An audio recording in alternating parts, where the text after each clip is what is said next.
আসসালামু আলাইকুম বন্ধুরা। আবারও নতুন ৩টি ক্রাফট ভিডিও নিয়ে আপনাদের সামনে হাজির হলাম। আজকে আপনাদের দেখাবো ওয়েস্ট ডিশ নিউজপেপার দিয়ে কিভাবে হার্ড ওয়াল বেড তৈরি করা যায়, রঙিন কাগজ দিয়ে কিভাবে টিউলিপ ফুল বানানো যায়, পরিত্যক্ত গাছের পাতা দিয়ে কিভাবে ময়ূর আঁকা যায়। চলো বন্ধুরা তাহলে শুরু করা যাক।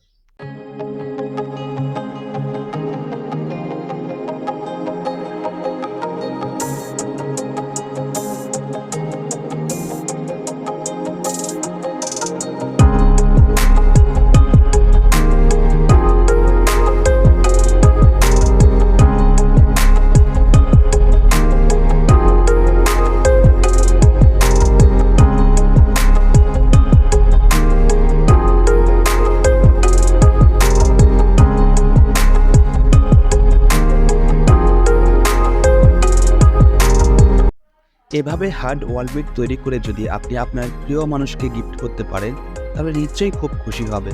আপনিও চেষ্টা করতে পারেন এভাবে সুন্দর করে হার্ড ওয়ালবেড তৈরি করার।